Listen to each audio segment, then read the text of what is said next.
Kërkimi faljes është vërtet i lartë të muslimanëve.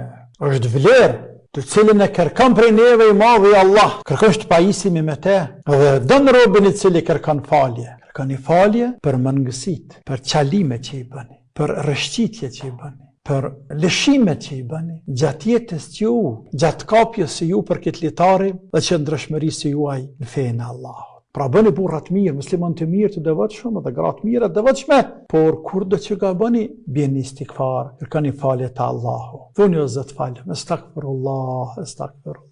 Allahu i madhruar në hadith kudsi, thot, o rob të mi, ju bëni mëkate natën dhe ditën, kush natën e kush ditën e kush natën edhe ditën e herë, bëni mëkate. E unë për të fali juve mëkatet edhe të natës edhe ditës. Gjithherë, u falë Allah mëkatet. Ndaj kërkoni falje të kon, edhe birni istigfar, o fali juve.